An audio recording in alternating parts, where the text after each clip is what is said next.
Hello and welcome to Shoot the Hostage. I'm Dan. And I'm Sarah. We're a movie show that delves into a different film each week based around a theme. This season the theme is criminals. Like all good podcasts, this show contains explicit language and mature content, as well as major spoilers for the movie we're covering.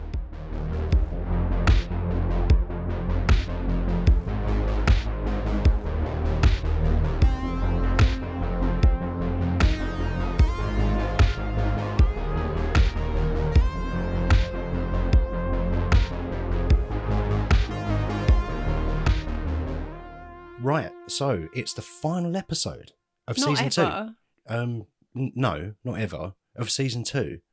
Okay. We've made it. We did. Episode number 16, season 2, episode 8. I would love to say we made it unscathed, but... What does scathed mean? Uninjured, unaffected.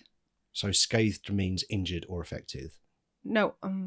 Unscathed is the opposite of that, when those things don't happen. We're here to talk about Con Air. Classic. 1997, directed by Simon West. And we chose this movie because it has a lot of criminals in it. No. We didn't choose this movie. Who chose this movie? You chose this movie. Did I? You keep saying that, but I don't remember choosing this movie. There isn't a timeline that exists in the multiverse that features me choosing Con Air. Why not? I can assure you. Are you going to let everybody know why that is during this episode? Yeah. Is this going to be a bunch of us, or me just going, oh, isn't this great? And you going, pfft. Yes. An hour of exactly that. Well, that sounds fun. That sounds fun. At least it'll be balanced, you know. So 1997, directed by Simon West, 116 minutes long. Got a little synopsis. Should we get that one out of the way? Sure, yeah. You know, we say on this show that when there's a long synopsis, it tends to be a really simple film. Mm-hmm. And when it's a short synopsis, and it tends to be a complicated film. Is this going to buck that trend? No. Oh, This is going to unbuck that trend. So on the Blu-ray, there was I read like the first 3 words and then looked ahead at the rest of the paragraph, and it was so long. So I macked that off. It's just crims on plain? I don't know. It was just too long. So I macked it off, and I've gone to Letterboxd, and we've got a shorter one here. And I think it was written by an 11-year-old. Oh, good. Much like the film. How dare you? But yeah, okay. We'll get into it. So, when the government puts all its rotten criminal eggs in one airborne basket, Oh, God. it's asking for trouble. Before you can say pass the bath bag, the crooks control a plane led by creepy, understatement, Cyrus the Virus Grissom. Watching his every move is a just-released Cameron Poe, who'd rather reunite with his family. Yes. Not to be confused with Cyrus the Virus, the rapper. Yeah, what came first? I'm assuming this film came first. Malkovich? Malkovich? Malkovich. Oh, fuck. We should have started this episode off by just saying Malkovich for 4 minutes. Yeah. This film is the weirdest adaptation prequel I've ever seen. That's a Nick Cage movie, right? Nick Cage, but also John Cusack and Malkovich show up in it. Are they in it as well? Well, it's Charlie Kaufman. The bloke from Taxi. Excuse me? The Not Andy Kaufman. Oh, I'm thinking of Andy Kaufman, right. Yeah, I don't know why. Man in the Moon or whatever. Yeah, the Man on the Moon. No, not him. Okay. So, yeah, we've done a synopsis. The budget for this was 75 million. The box office was 224 million. Just get that out the way. A success then. It was a success. Financially speaking, anyway, if not artistically. Come on. Let me get through the cast first, at least. Director Simon West. This was his first feature that he ever directed. Okay. What else has he done? I know he did Tomb Raider. Well, I'm about to tell you. Okay. The General's Daughter. Is that the Remember Travolta that movie? one? Yeah. Yeah. I remember the cover. It's a blue cover with a very large Travolta head. Yeah. Yeah. So a standard Travolta head. Okay. But yeah. a large head by anyone else's standards. Yeah. And he's doing the salute thing with his hand to the people that are looking at the case. I remember that movie. I have seen it. And actually, it's Simon West's favourite movie that he's ever made. Is John Travolta the General's daughter? I don't think he is. I think he's looking for the General's daughter, or there was a crime on the General's daughter. On her? Yeah. That sounds nasty. I think she might be dead and they have to solve the crime. Oh. If I remember that. Yeah, it got dark, didn't it? Yeah. You regret making those jokes now, didn't you? Vaguely. Yeah.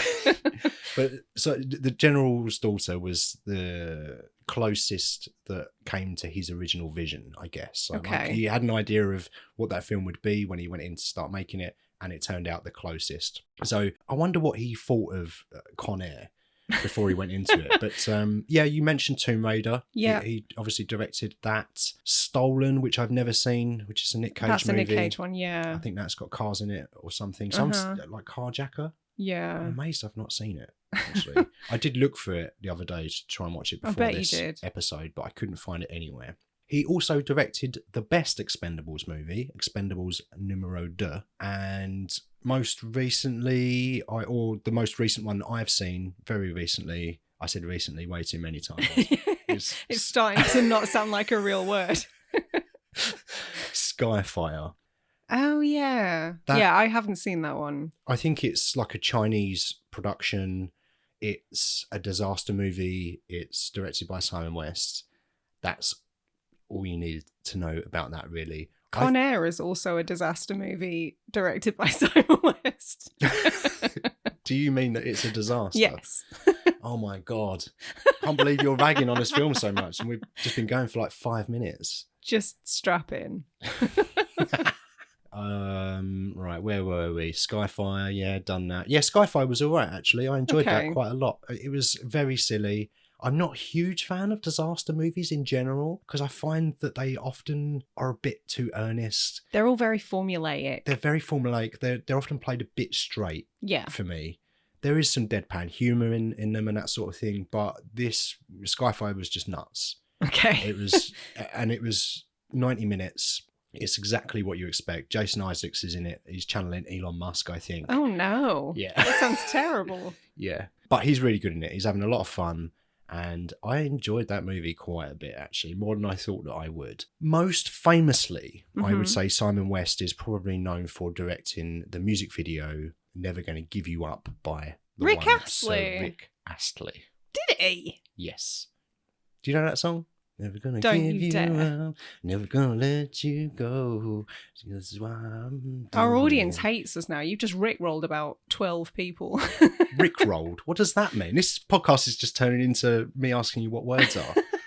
You're not very internet literate, are I you? thought you was going to say you're not very bright, are you? I would never say that to your face. I've heard what you say about me behind my back. Don't worry. Rosie tells me everything. Yeah, actually, in an interview in 2022, West said that song just follows him everywhere, and he's actually quite haunted by it. But it might be the thing that he's done that's been most seen by people. Oh, yeah. Like 1 billion views on YouTube or something. Because people keep rickrolling people. Yes. Do you want me to explain what it is? No. Oh, yeah, they do. Tell me after. Okay. So now they think that I know what rickrolling is. Okay, you're going to have to edit this out. Oh. Yeah. Yeah. Okay, that's fine. I can do that. That's when I know, because the waveform will peak there, and I'll need to cut all of this bit out. So, it was written by Scott Rosenberg as well. Was it? Yes. Is Scott Rosenberg a child? Is he an 11-year-old? Or was he at the time of this? He was at some point, yeah. I don't know. Everyone's a former child. I don't know what you've heard, but kind of most people, I'd say, were 11 years old at some point. Not everyone. No, some people. You said most. Some people were born 45 years old, like Sean Harris. Yeah, so Scott Rosenberg also wrote Gone in 60 Seconds, the other Nick Cage classic, which we love in this house, don't we? Do we? Yes. Okay. I'll accept that. That's fine. I love that movie. Okay, I've got nothing. He wrote Venom. Oh. Have you seen Venom? I think I've seen most of Venom. Okay. So yeah, you've seen Venom. Yeah, I've seen enough. He also wrote High Fidelity, would you believe? I thought Nick Hornby wrote High Fidelity. Nick Hornby wrote the book. Right. And then he's got a credit as a writer on that movie, so I guess he adapted it as a screenplay. Okay, I really, really like that film. It's a great movie. Yeah. Another Cusack joint. Kangaroo Jack. Oh, God. Is that the Jerry O'Connell one? Yeah. Oh, no. Is that why you were talking about Jerry O'Connell this morning? I thought that was random. Yeah, it might be. Cherry O'Connell, you mean. So, and I really like Kangaroo Jack. I can acknowledge it's a terrible, terrible movie, but I don't know, for some reason, it's just one of those, I've seen it more than 10 times. If it's on the telly, it doesn't get switched off. He wrote the new Jumanjis. Did he? Yeah. Oh, I haven't seen the second one, but the first one was really fun. Yeah, second one's all right. It's not as good as the first one, but it's still a lot of fun. Is Rhys Darby in it? Yes. Ooh, I like Rhys Darby. He also wrote Things to Do in Denver When You're Dead, which came out, I think, a couple of years before Con Air. Yeah, I want to say 95. Yeah, I think you're right. I think it's 1995. So Scott Rosenberg wrote this script after hearing about... After going to the toilet and wiping his arse and presenting it in a script meeting. Pretty much. You've got this. Please continue. Sorry, carry on. It's lucky I've got a thick skin. I hope he's not listening to this. If he ever listens to it, I've got your back, all right? I hope he does listen to it. Yeah. He needs to be brought down a peg or two. Shut up. He's done some brilliant movies. He's written some brilliant movies. You said you liked High Fidelity. I do. I'm just feeling sassy today. Okay. I couldn't tell. So he had heard about this prison transportation system. So this is a true story, basically, is what I'm saying. So what is it? Justice, prison, and alien transport system?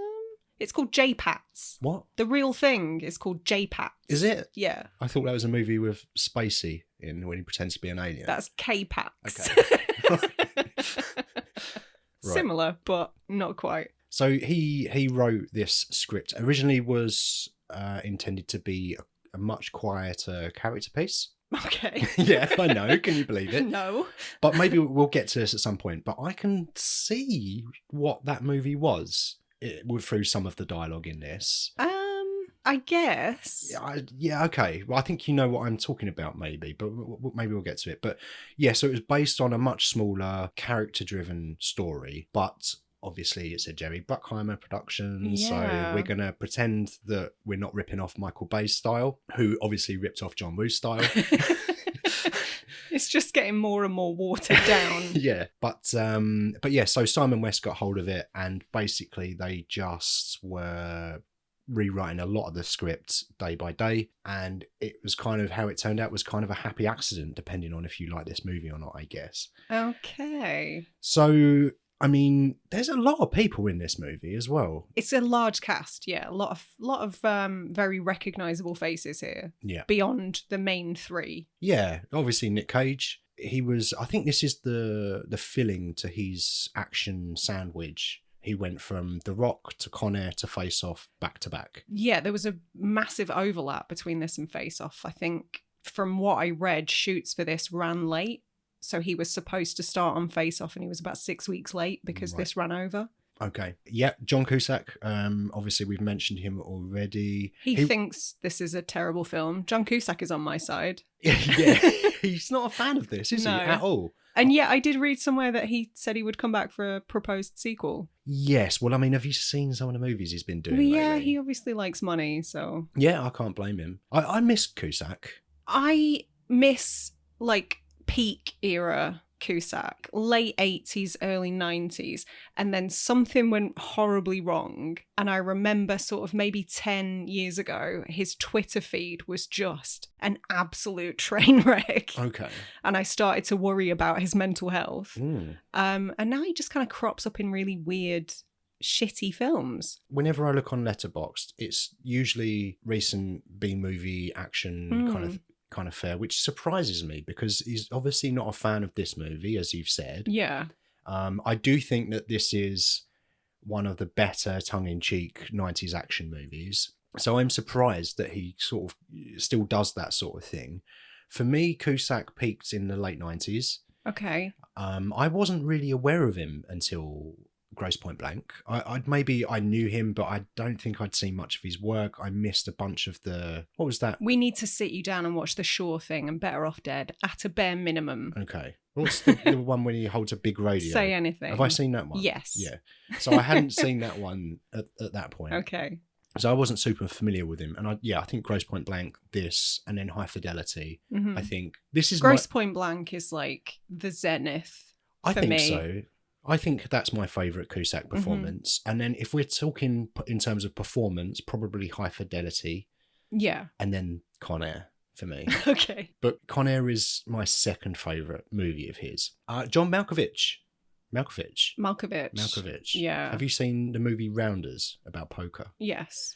Yeah. The Matt Damon one. Matt Damon. Yeah.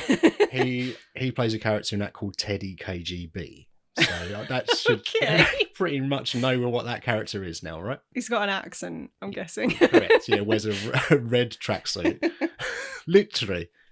Excellent. I love that movie. I think it's brilliant. It's the best poker movie of all time. Michael T. Williamson plays Baby-O. Okay, yeah. Forrest the Gump. diabetic guy. Yep. Forrest Gump, Pete. Ving Rhames, Diamond Dog, Colm Meaney. Is it Column? Column. Yeah, probably. But I used to pronounce it Comb. Comb. Comb. You know, like calm. As in the word feeling. calm. Yeah. Yeah. I guess so. Like comb, but then we watched The Banshees of Inisherin and they kept calling him Column, so I was like, oh no. Yeah, I know bloke what is called Colin, and so I should have known trust that. the Irish people. Yes, let's go with that.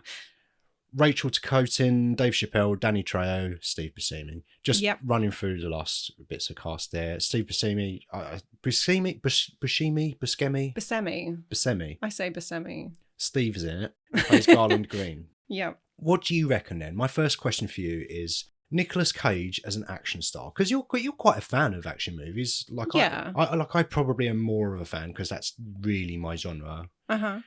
But you're quite a big fan of action movies too. What do you think of him? Not to the same degree that you are. I don't know nearly as much, but I like them, yeah. But what are your thoughts on Nicolas Cage in action movies? What's your favourite Nicolas Cage action movie? Ooh, probably Face Off. Okay. But I haven't seen it in a long time. Yeah. I don't know. I don't favour his action performances. I like him when he's unhinged. Okay. So like, give me Nicolas Cage in The Colour Out of Space or Mandy. Yep. The psychedelic weird shit. That's what I want. So is like recent Cage more your jam then? Yes, very much because so. he I feel like in the 80s when he changed his name to Cage, trying to sort of distance himself from the Coppola name, he did a lot of weird stuff, right? And there's a bunch of 80s movies, Nicolas Cage 80s movies that I haven't seen. You've seen Valley Girl? No, I haven't seen that. Okay. Was he in something called Vampire's Kiss where he eats a beetle or something? Right? What's that Coen Brothers one? Is it Raising Arizona? Yes. Maybe I have seen that, but it was so long ago that I may as well have not seen it.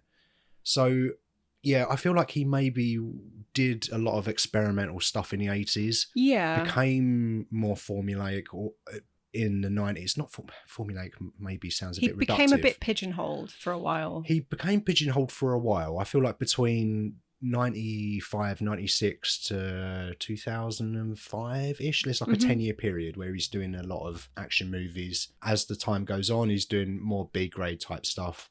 Ghost Riders, they were pretty pony, I think, from what I remember. But then he did stuff like Adaptation that I've already mentioned, which was a pretty out of left field for him at that point. Yeah, but he's a brilliant actor, and I know sometimes he's a bit of a joke, like he gets memed a lot, and he is very entertaining. Like I laugh at a lot of this stuff, like the Wogan interview when he comes on stage and he's kicking the air and he's throwing money, I think, out to the audience. He's insane, and I love it. I think it's great. Renfield was a later. He was very fun in Renfield. He was fucking great in it.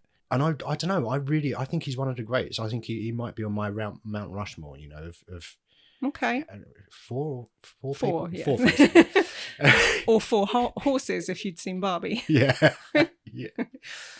But I think I just have got a real soft spot for those three action movies in particular. The Rock is my favourite Michael Bay movie, maybe. Over Bad Boys? Oh no, maybe it's not. I don't know. Forget that. I just love it. Con Air, I think, is great, and Face Off is pretty great as Yeah. well. John Woo movie, and Gone in 60 Seconds. He's done some really solid action movies for me, and I just think he's a really kind of underrated action star. Like he was Okay. like bankable in the 90s. It was kind of a bit of a left turn for him to do The Rock, I think, in 96. And then he became the action guy. He was the action guy for a while, and no one batted an eyelid after The Rock. He's doing Con Air, he's doing Face Off, he's doing 60 Seconds and all of that jazz. So I think for me, my favourite period of Cage is the late 90s, much with John Cusack. Yeah. Yeah, I would agree. I mean, because Cage started off being this like little wiry dude who was in these quirky projects, and then he got super jacked in the mid-90s. Yeah, and I think he got really jacked for this one. I feel like maybe in 95 there was a movie called Kiss of Death, which I haven't seen. No, I haven't seen that one. But I think that he bulked up a little bit for that movie. Right, okay. And maybe kept some of that bulk for The Rock and Con Air. He doesn't really take his shirt off in The Rock. But you see his guns a lot in Con Air. So action movies in general, 90s action movies. 90s action is, I would say, super cheesy for the most part. Oh, God, yeah. For a period of just cheesy movies being... the cheesiest. Yeah, and this is very cheesy. This is up there, man. Yeah, you're right. This is up there. And we mentioned earlier that it's produced by Jerry Bruckheimer. It's the first Bruckheimer movie without Don Simpson's credit. This was the first time the new Bruckheimer logo was used. I think a lot of people assume this was directed by Michael Bay. Yeah, I can see why. Do you know when the trailers came out? I think I might have just assumed that. Yeah. I remember I didn't go to the cinema to see this, but I did have it on VHS. And I was all about Michael Bay and Bruckheimer movies back then. And I think I kind of assumed that it was. But yeah, I think you could watch this and just assume that it's a Michael Bay movie for sure. Yeah, and absolutely. I think maybe that was the Bruckheimer influence. So I wonder how much Bruckheimer actually informed Bay's career. Like with the ideas and his kind of shot compositions and the way that he structures his shots. Is that him or is that Bruckheimer? Because a lot of Bruckheimer movies, regardless of who the director is, do have a similar feel, particularly between, I would say, 86 and 96. Or maybe there's like a 15-year period up to 2000 where all Bruckheimer movies, the magic hour is pretty much constant throughout them. There's a lot of looking up shots and spinny round camera moves and cheesy scores. Oh my God, I have notes about the score in this. I love it. Do you? Meow, meow, meow. It's great. It sounds like somebody just stitched together every intro to like every single Guns N' Roses track to exist. They just edited them all into one. Yeah, it is an unusual score, but I really like it. So Mark Mancina was brought on originally to do the score. He did the score for Bad Boys, and I love that score as well. But at some point, he got called away to another movie. I think I want to say Speed 2. Oh no, I could be wrong on that. But and then Trevor Rabin got brought in to finish it off, and he did the score for Armageddon. Yeah, so the plot for this movie was kind of summarized by Garland Green in the movie, wasn't it? Bunch of idiots dance on a plane to a song made famous by a band that died in a plane crash. Yes. I think that you really applies to the whole movie. Yeah. There are a bunch of idiots and they dance on a plane a bit. As long as you're not suggesting that Garland Green is our everyman relatable protagonist. Yes. So I have feelings about that as well. It's okay, I'll give you this. It's a strange movie. Oh, yeah. It's a strange movie. Oh, thanks for conceding on that point. It is. It's super weird. And it shouldn't work. And obviously it doesn't for you, I'm guessing. Look, I don't hate this movie. I will be taking the piss out of it a lot as we continue, just to forewarn you. But I don't hate it. Well, you can't hate it because it's a perfect movie. You can't see it, but I'm rolling my eyes right now. I think they can hear it. Yeah. I went so far back in my skull. I think this movie kind of lets you know what you're in for from the start, right? Because the start of the movie is Cameron Poe returning back from, I guess, the Gulf War. He's a ranger. Yeah, which we is know that because of the outrageously weird testosterone / patriotic intro that features lots of gunfire and men in uniforms and American flags. Yeah, big old fucking tanks with their old massive phallic cannons just shoving off around. Yeah, and he meets his partner after just getting out of the army. He kisses her belly because she's pregnant. Yeah. I don't think he's the father. Oh. Right? Oh. I was under the impression that he was. I think he is. Is there some subtext that I missed? Well, no. The subtext is that he's been in the army for I don't know how long. Yeah, but people get leave. Do they? Yeah. Oh, I thought once you're in the army, you can maybe you do like a 3-month stint and then. Do you think the army is jail? I don't know. I've never been in the army. Neither have I. Look. She did not look pregnant. Is the point I'm making. But she was, in fact, pregnant. Well, so I question whose baby it is. My assumption was that he was on leave, knocked her up, went back, and then he was honourably discharged. Okay. Which is when they're reunited at the beginning. So there's some people in the bar that take a liking to his partner, and they choose that night to start on them, and he basically goes to jail for 7 years for killing someone because he's a deadly weapon. He kills Kevin Gage. Is that a famous actor? He's an actor. Okay. I don't know about the famous part, but I always have to look up who it is because Kevin Gage and Ted Levine look so alike that I remain unconvinced that they aren't the same person. Put the bunny in the basket. That guy. Buffalo Bill. Oh, yeah. Yeah, but he doesn't last too long, does he? He does not. He gets a little nose smash. He does. A fatal nose smash. A fatal nose smash, yeah. And Poe gets the worst law advice ever in the history of Poe. I feel like he had quite a strong self-defense case, right? Yeah, they tried to attack his missus. He got attacked. Yeah. And he accidentally killed someone. And the lawyer says... It's not his fault he was trained to exact lethal force. I know. But, that's part of the themes of this movie, isn't it? Is I guess so. Oh, we're talking themes now, are we? This film's got themes, has it? It kind of has. It kind of has, which blows my mind to say, which is kind of what I was getting at earlier with saying, I think I can kind of see what the original script might have been. I don't know, man. It worked out perfectly, but... Yeah, so the lawyer, the worst law advice ever, plead guilty, you'll get 4 years, you'll be out in 1. But he gets 7. What a shit lawyer. Terrible. He's the worst lawyer. I thought he got 10. But the lawyer said to him. Right. The lawyer said, if you plead not guilty, you'll get 10 years. If you plead guilty, you'll get 4, you'll be out in 1. Right. But he pleaded guilty and got 7. Oh, I thought he'd been in there for 8 years when they let him out. I mean, we're talking about a year here. Sure. You can do a lot in a year, Dan. Sure. Let's say 8 years, but it was 7. That's 365 entire days. Yeah. Do you know how many times I've seen this movie? 365? Not far, probably, yeah. It's a lot. I challenge you to watch this every day for a full calendar year. What do I get? Nothing. Oh, yes, please. Sign me up. You get to watch this film a lot. You love it. Yeah, I do love it. Take me up on it. Go on.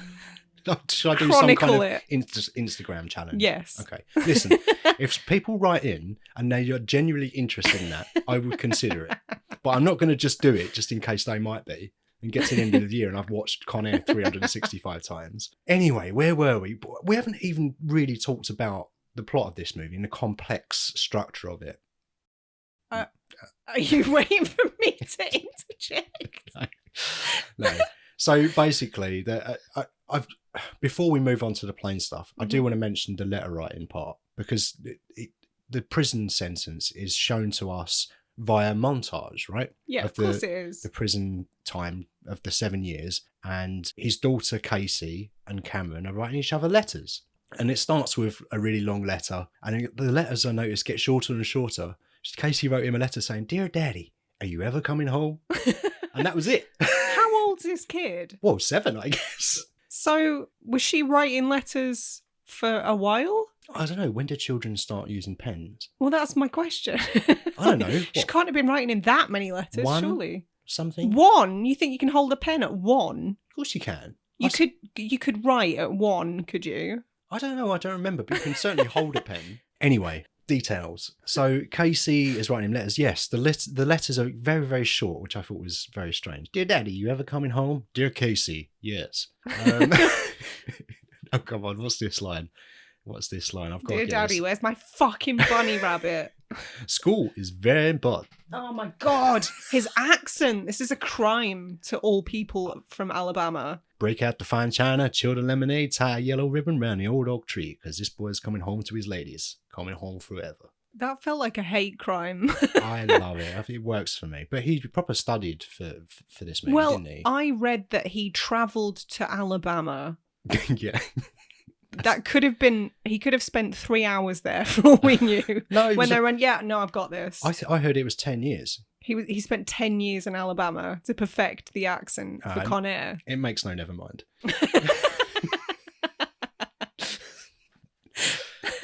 Yeah, so he does his time, does his bird, if you will. And then, no, I didn't mean, no. Bird is a colloquial term for jail. Right, I'm glad you clarified. Yeah. I thought you were just being all South End for a second. No, I'm not talking about his relationship. Don't treat women like that. That's another one he says in that movie.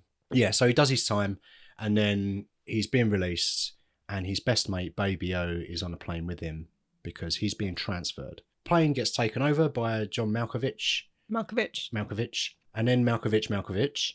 Yep, Malkovich. And Malkovich. Also Malkovich, yes. Malkovich. Malkovich. I think this is... Is this joke played out? Dead now, yeah. Okay, right. Yeah, so Malkovich takes over the plane, and then it's just silly time from there. Oh, from there it's silly time. Oh, yeah, fair enough. It's silly time from moment one. But I get it.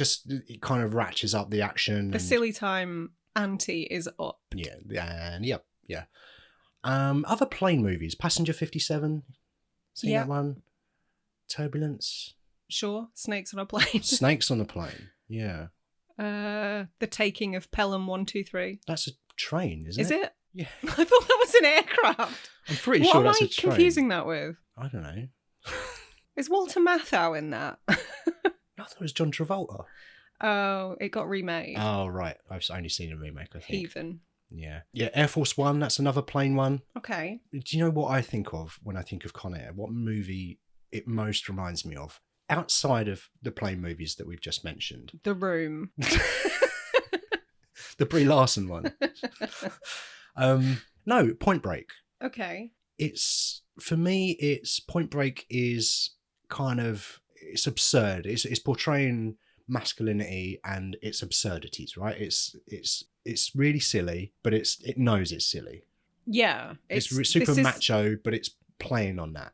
Is it? Point Break. Oh, We're talking about Point Break. I guess. I think so. I think it's playing with the action genre. It's kind of. I mean, it's directed by a woman, so yes, I'll go with you on that. I think the term is way overused, but it is kind of deconstructing the action genre in a way. Yeah. It's kind of taking the mick out of super macho movies, and I feel like this movie kind of accidentally does that.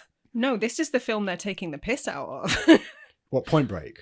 Like this is feeding right into it, isn't it?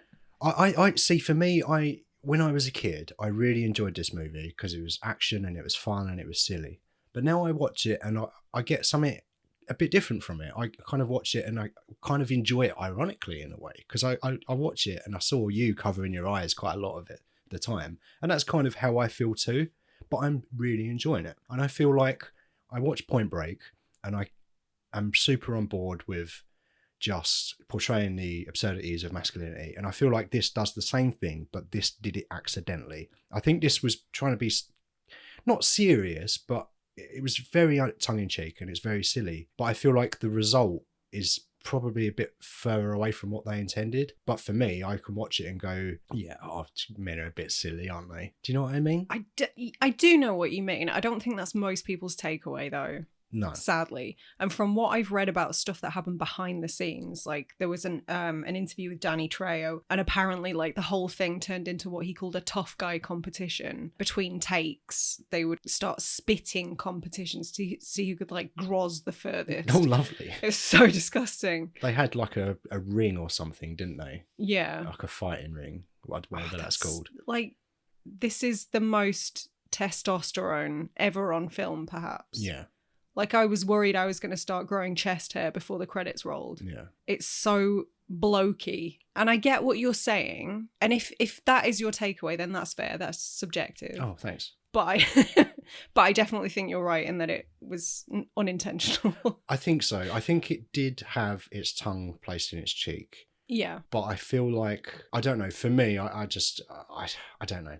I just get a similar experience watching this movie when I watch Point Break. I prefer this movie. I prefer Point Break. Yeah, I think Point Break is probably the better movie. Okay. Objectively. Because it was clearly intended to be what it is. I think this was a complete accident. What this turned out to be, I think, was just chance. Well, it sounds like there was, I don't want to say like a troubled production, but it sounds like there was a lot of shit that went on behind the scenes. Like, obviously, we talked about the fact that it was Jerry Bruckheimer producing on his own for the first time. I read, like, the sheer number of people that were considered for all the different roles. Like, it sounds like casting was a fucking nightmare. Oh, yeah. I heard, who is it that auditioned for Cyrus? Willem Dafoe? Oh, there was a bunch of people. Yeah, Willem Dafoe was one of them, but there was so many people, long lists of people who were considered for each role. Yeah. And a lot of the people who ended up in the roles were not the first choice. Apparently, Scott Rosenberg quit the project 14 times. 14 separate times and kept coming back, and he's still really unhappy with the ending. I'm not surprised that he's unhappy with it, because I bet this is miles and miles away from that original script, which I would love to get my hands on. Yeah, I'd be interested. I did look for it. Okay. But I couldn't find it. I could only find the script as it is in its final version. But yeah, no, I feel like it was kind of what it turned out to be was a bit of an accident, and people will argue, as you would probably now, that this is not a great movie, and I understand that, but I think you can get a certain amount of enjoyment if you open your heart to from this movie. No, but if you're a fan of like silly, stupid action movies, then you probably get something out of this. I am a fan of silly, stupid action films, though, but I prefer my silly, stupid action films to have less threats of sexual violence against women and like walking the tightrope of being transphobic at times. And I don't know, there was just a lot that, and I get it. I feel like I'm becoming a bit of a cliche. It is not my position on this podcast to be the buzzkill, I promise you. And I know you have to view things through the lens of, well, it was made nearly 30 years ago. Things have changed. But personally speaking, that definitely affects my enjoyment of this. Yeah, I don't blame you. I think you'd be remiss not to mention it. I think there are problems with this movie for sure. Yeah. I think if it was down to me, I would probably just whip out all of the Danny Trejo stuff. Just remove his character entirely. It's not the only reason that he's in there, I think, is to show, oh, Malkovich isn't so bad. He doesn't like raping, but he murders people at times. It's like, Is Danny Trejo the only person in the cast who is an actual ex-con? I don't know. But I love Trejo. I think he's pretty great he's a legend. For the stuff that he does, I think he's perfect and a super nice guy by all accounts. Yeah. I would highly recommend, if you haven't listened to it, How Did This Get Made, doing Con Air. Okay. It's so good. It's really funny. But they mentioned that they had Danny Trejo on their show at some point. And they'd asked him who was the craziest person that he worked with on Con Air, and he sat and he thought about it for a minute and said John Cusack. Really? And they were really surprised. They're like, Cusack, really? He does seem a bit odd. He said, I don't know, man. He said there's just something. He's got crazy eyes. Like there's just something about him. That's so interesting. Well, by all accounts, like John Cusack just had a terrible time making this film. He said he barely remembers a lot of it because he hated it so much. Right. He's like blocked it out. So I wonder if that impacted how the other people on the film saw him. I think so. I think also you mentioned Rosenberg quit 14 times. I bet a lot of that is because his script was getting chopped up and changed constantly. You know, Cusack was never on board with the script. He didn't like it. He turned it down. Yep. The only reason he decided that he would do the movie is because money. Well, money's a big deal, obviously. But he really wanted to create an action star that wore sandals. Really? I didn't read that. I read that he took the role because of the money, and secondary to that was so he could use it as leverage for other smaller projects. Yeah, so I guess that is a result of the money, right? So, but sandals, you say? Yes, Yes, it was one of his demands. Oh, I'll only do this movie. This is what I've read, so I don't know. It might be bullshit, but apparently his condition was, I'll do the movie if you let me wear Birkenstocks. I want to be the first action star that wears sandals. Okay. And that's the first thing you see of Cusack's character. You just see some sandals, which, I don't know, it's a weird quirk, but I don't know, it's just a thing. It's a weird thing that just kind of works. It's strange. Odd. Yeah. In the remake, it's going to be Crocs. Oh no, God, for the love of God, no. Yeah, but going back to the Trejo stuff, I think I totally agree. I think you can just whip that stuff out. It's not necessary. There are so many reasons that these people are bad guys. Yeah, you don't need it. There's a bunch of dialogue around that as well. Johnny 23, I'm now going to be Johnny 24. Like he laughs and said, oh, it'd be Johnny 600 if they knew about the rest, or something like that. Exactly. And I think for this movie, what it is, it's super silly, super cheesy. I don't think... That doesn't fit. It doesn't fit. It feels weird. It feels odd. And I'm totally with you on that. So I sort of, whenever that stuff is happening, I'm sort of like, oh God, come on. Can we at least she got to kick him. Yes.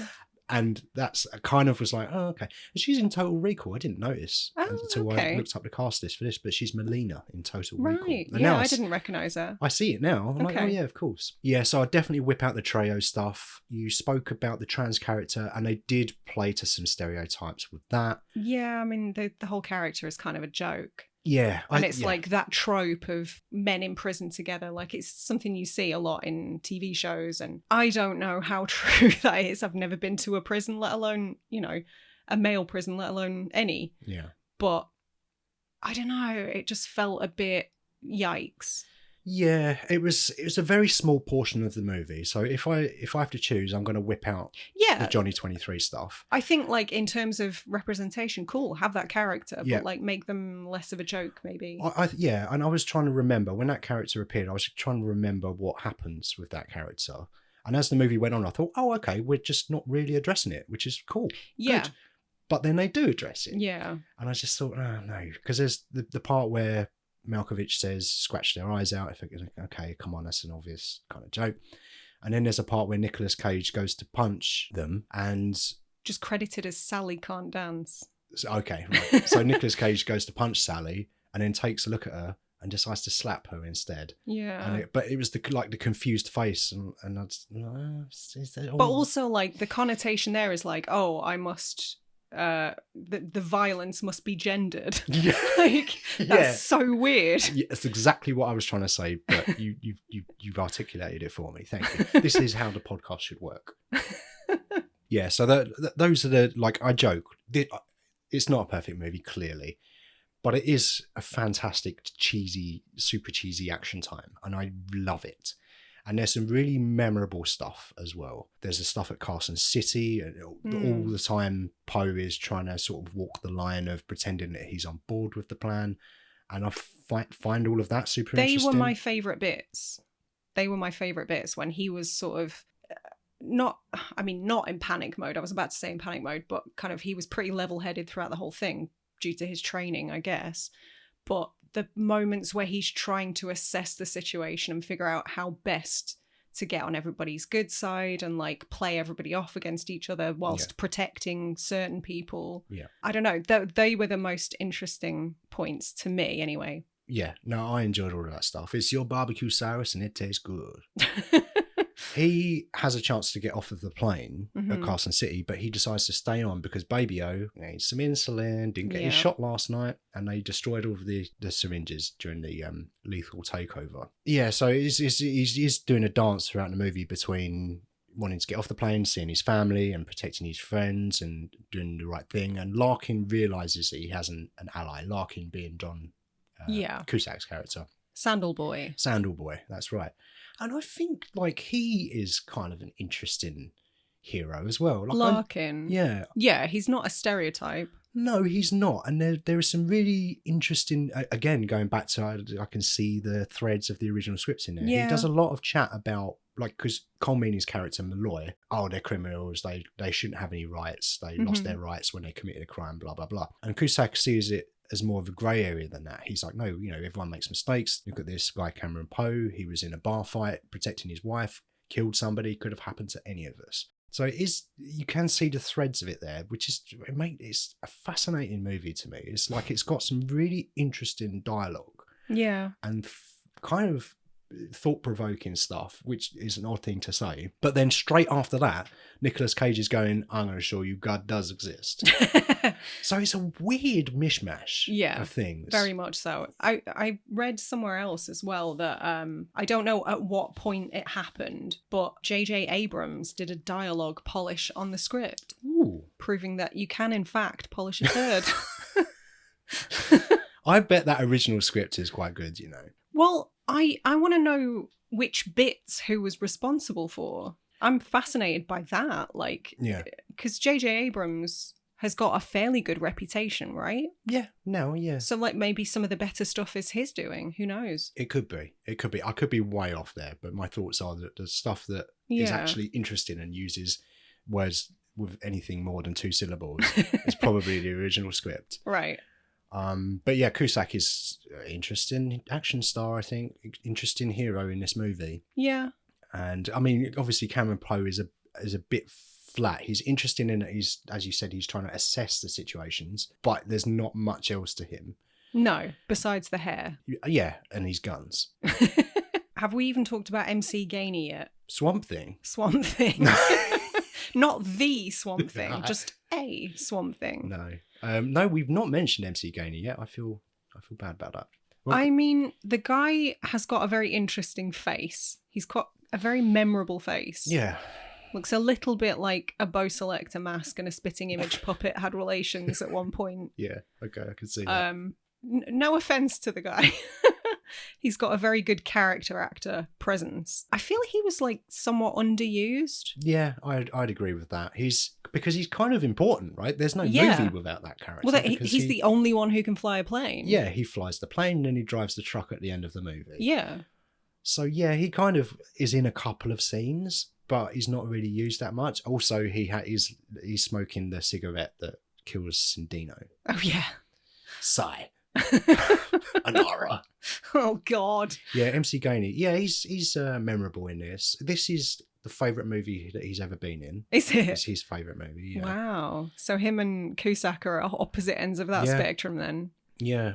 I get the impression Malkovich didn't really enjoy this a great deal. No, I've heard a couple of conflicting points on this. Okay. Apparently, one side says that he was annoyed because the script was being rewritten every day and he didn't really know what was happening. Understandable. But I read that the director had actually come out and said, well, I feel like he didn't read the script. So every day he came to me and said, what do you want me to do in this scene? So we've got completely different... I don't know what's true. I mean, he was kind of a pretty serious actor up until this point, wasn't he? Probably a theatre guy, I would say. Yeah, right? I mean, he was like most well known for things like Dangerous Liaisons. Malkovich. Yeah, Malkovich. Malkovich. Yeah, so this was a bit of a turning point for him as well. Malkovich. So you're really committed to that joke. Malkovich. Ah, the bit is over. Stop, please. Never over. I'm going to grind it into the ground. Oh yeah, just John Cusack was in being John Malkovich. Yeah. Yeah. Yeah. I think, well, both of them like reprised their roles in adaptation. Mm. But yeah, so Willem Dafoe, you already mentioned. Apparently Jason Isaacs and Mickey Rourke auditioned for the part of Cyrus as well before it went to Malkovich. Jason Isaacs? Jason Isaacs, yeah. He's a pretty great actor. He could have done something interesting with that. Did you hear about why Mickey Rourke didn't get the role? I didn't know. Oh no. So apparently he came in for an audition, but just pulled out a real knife in the audition, and people were like, thanks, Mickey. We'll be in touch. Jesus Christ. He's insane. The bloke's insane, I think. He's a head case. Yeah. That's not okay. No, it's not. It's not okay. Like, I get having props and needing things to feel in the moment and kind of get a hold on your character. But if you're going to pull out a knife, just make it a plastic one. What's the fucking difference? Yeah. Have a plastic butter knife. Yeah. Yeah, so he didn't get it, but he was auditioned for the Cyrus the Virus role. Yeah. Okay, Cyrus the Virus, the damn virus. How do you feel about Steve Buscemi? Because he again was not first first choice. Oh, who else was in the mix for that one? The first choice was Tim Roth. Tim Roth would work. He can do pretty unhinged and Yeah. crazy. I can see that. See that. But it went to Buscemi. How do you feel he did? Because he was kind of a bit of an outlier. He was great in this, I thought. Yeah. I'm really happy with what ended up being that character.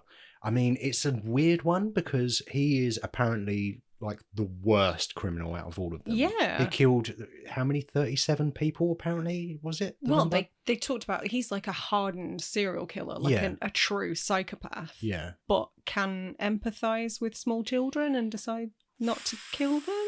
Yeah, it's weird because at one point in the movie he talks about having killed someone and wearing her head as a hat across 3 states. As you do.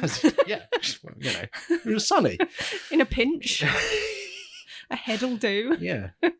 But he doesn't seem like that character. He's super calm, intelligent. He has some interesting dialogue. There's one point where he goes, he's a font of misplaced rage, name your cliche. Mother held him too much or not enough. Last picked at kickball, late night sneaky uncle, whatever. Now he's so angry, moments of levity actually cause him pain, gives him headaches. And that's a super interesting bit of dialogue, I think. Yeah. And like you're talking about psychology of prisoners and stuff like that and how people might get to where they are. So by one stretch, he's portrayed as the craziest, most unhinged criminal out of all of them. Yeah, but like truly unpredictable. Yeah, but then on the other side of it, he seems like the nicest one and the most level-headed. And he kind of gets a happy ending too. Yeah, but that's, I kind of feel like that last scene, because he survives and the final shot of the movie is him gambling. He's having a whale of a time gambling. And I feel like, I guess it's sequel bait. I guess realistically what it is probably we can do a sequel if we want to. Okay. But I kind of view it as, I feel like it's the movie just one last time going, this is definitely the movie you watched. It's fucking ridiculous. And yes, we're celebrating that the serial killer is alive at the end because it's nonsense. I mean, that was true nonsense. It was. Yeah. Like this guy who's slashed his way through God knows how many people. Are we supposed to root for him? Yeah. Like, what's going on? Right. And I've heard theories about the little girl maybe being a figment of his imagination. Okay. I don't think really. He had a tea party with his conscience? Yeah. But, you know, there was the doll in it and she waves goodbye to the plane when it takes off. So I don't really buy into that theory. However, I think it's quite interesting. Okay. But yeah, no, I thought his character was really, really good. And I enjoyed his introduction to the movie as well, because he's in like a big cage, he's in that chair, he's got the mask like on. He's full on Hannibal Lecter, isn't he? Yeah, I was thinking, is this the raptor from Jurassic Park? Is Chris Pratt also on this plane? God, he's going to do not. the finger thing at him and just get him to calm down? No, because if Chris Pratt was on a plane, then he might have got thrown off of said plane. If I was on a plane with Chris Pratt, I might be tempted. Would you? Would you throw him out the plane? Would you replace Dave Chappelle with Chris Pratt? Oh yeah. Yeah. But you wouldn't kill him before you threw him out the plane. No. We haven't even talked about pinball. I know. Apparently most of Chappelle's dialogue was improvised. Dave Chappelle, yeah. Yeah, I heard this too. I don't know what improvising means. I feel like it can mean different things to different people. Sometimes it's in the moment and you're just having a conversation and this and that and this. But a lot of the time I think it's the night before or a few hours before, I'm going to say this. He was good, actually, thinking about it. I thought he was pretty good, and I don't remember seeing him in much else. No. And I'm not familiar with his comedy. I used to watch Chappelle's show. Is that like a sitcom? No, it's more of a sketch show. Okay, I haven't seen that. I'm not. I've never seen one of his specials, which apparently he's the greatest comic of all time. More controversial in recent years, but I don't want to get into that. No, there's no point getting into it because I haven't seen it, so I haven't. I couldn't comment on it anyway. Same. But I thought he was good in this. I thought he was quite funny. I thought the way he delivered his dialogue was very good. He was pretty memorable. Like he didn't have the biggest role. No. And he kind of dies at the halfway point, roughly. And it's funny because whenever I stick this movie on, and it's been a while, it's been a minute since I've watched Con Air, but I saw it a lot in the 90s and early 2000s.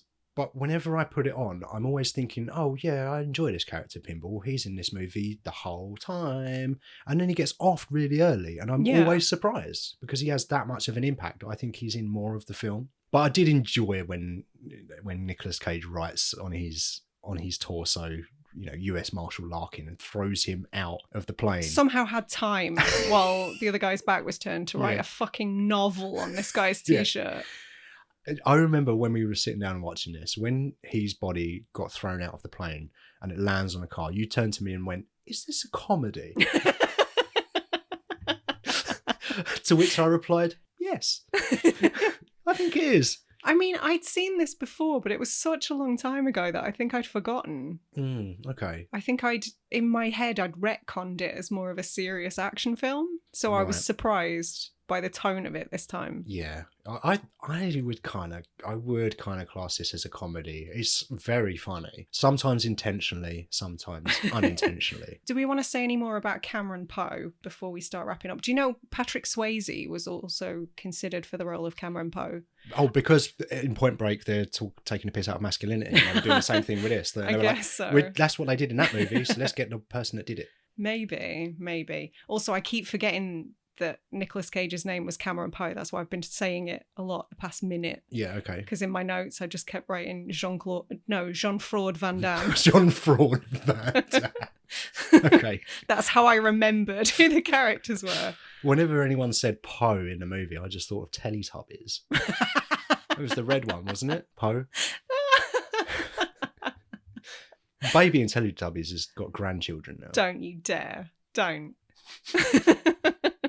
Yeah, so we're going to watch this again tonight? No, we're not. We're absolutely not. We should probably talk about the ending. The ending being... the climax of this film. Yeah, okay. Since they destroyed, like, a portion of Las Vegas. Yeah, well, they're in a boneyard initially, aren't they? Where they refuel, but only enough fuel for, like, 4 miles. Yeah. For some reason. Because as soon as they get in the air, they're like, "We're low on fuel." And you're like, "Why don't you put more fuel in?" I get there on a timeline, but yeah. So they crash land in Vegas. Malloy's character wants to shoot down the plane. Cusack's character wants to keep it in the air. I would argue probably would have been better to shoot it down, but they do comment on that in the movie, so I'll give them a pass. But yeah, they land in Vegas and it's super crazy scene. We've actually started our season and ended our season in Las Vegas, unintentionally. Yeah. Oh my god, a season about criminals just happens to be set in Vegas. What a coincidence! We should have pretended that was intentional. The city started by the mafia. How funny. Allegedly.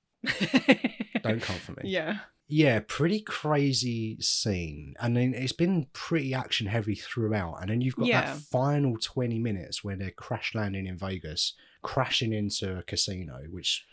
Well, there was the Sands Hotel, I read, that was scheduled for demolition anyway. So they opted to film it there so they could kind of help, I suppose. Right. Assist with the demolition, as it were. Yeah, I don't know. That kind of added value to that ending, if you know what I mean. I mean, I don't know how much it cost them to kind of piggyback onto the demolition, but I'm sure it would have cost more to build and then raise something else to the ground, you know? Oh, yeah, without a doubt. Originally, the plane was meant to crash land into the White House. What? No. What the fuck? Yeah, I know. But like you said, when they found out about they had the opportunity to crash into the Sands, they changed it to Vegas. This is what I heard anyway. Yeah. And they, from what I read, they set up like multiple cameras to capture it at every angle so they could utilize the footage as much as they could. Yeah. And I think that kind of paid off. Like, it's quite spectacular for the most part. I think it looks great. I think if this movie gets made today, it costs $200 million. Oh, easy. And it's insane that 75 million is a lot of money, but it's still it feels like it was quite economical to get this done for that number. Yeah. But it was 25 years ago. Yeah, it's tough to say, isn't it? I'd like to know what that would be with inflation. Yeah. I mean, movies are super wasteful these days. Like, even just catering alone is stupid money that gets spent on features nowadays. Bring a packed lunch, guys.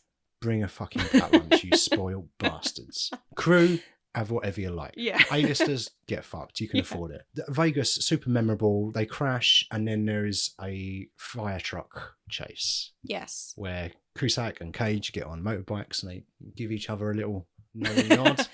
Just Yeah, so as you know, there's now 3 men I trust. riding a motorcycle in sandals was probably the most egregious part of that. Is that safe?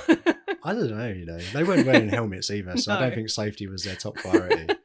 And Cameron Poe, he rides the motorbike up to the fire truck Yeah. and jumps onto the back of it with where the ladder's hanging out. But he's Yeah. hanging on with the arm that he'd just been shot in. HR needs to have a word, man. Yeah. This is very unsafe. Yeah. And then that's it. That's the final action scene. He shanks Cusack, not Cusack. He shanks Malkovich in the leg with the Malkovich. Yeah. And then Malkovich's and gets Malkoviched. Yeah. In the Malkovich. Mm-hmm. Yeah. Yes.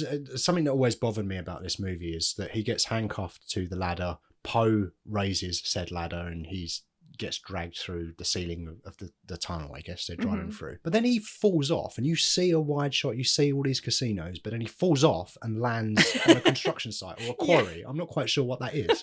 But you see everything like leading up to that point. And then he's just in a quarry. A completely different location. Yeah. And then he lands on one of those conveyor belt things as well. Yeah. So he takes him up and then he falls off of the conveyor belt. Yeah. But he falls in a way that his head's facing the way that it's not in the movie. Mm-hmm. But I'm not explaining this very well. Basically, I've got a problem with geography and logistics. This movie does not respect geography, physics, logic, women. Like, yeah. This is not where we start picking this apart. No. We'll be here for another 3 hours. True. It just always bothered me a little bit. Yeah. But it's fine. I mean, I don't know, man. This film is like pantomime, but for grown-ups. It hits perfect. A lot of the same beats, and it like encourages you to get up in your seat and like, you know. So I'm curious. What's your favourite scene? Oh, do I have a favourite?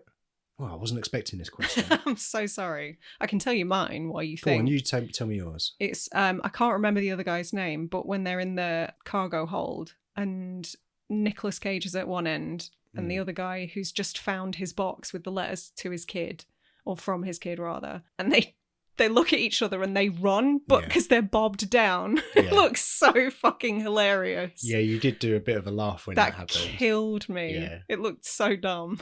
And that's your favourite scene? Yeah, because it's so funny. Okay. I've thought of mine. Okay. And it's actually when... Is it the same scene? No. It's when Baby O's just been shot and he says... Oh, right. Oh, I'm just... All I can think about is if God exists or not. And then Cameron Poe says, I'm about to show you God does exist. And he just walks through the plane, gets shot in the arm, doesn't flinch, doesn't bat an eye, just doesn't give a fuck. Machismo. Yeah, yeah.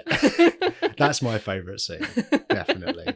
And the score's going crazy at that point as well, and I'm fucking punching the air during that. Do you know what? This movie, we went to the London Action Festival this year, and we was super spoiled. We saw the Raid 2 with Q&A with director Gareth Evans, and it was fucking great. The first one, this was the second year.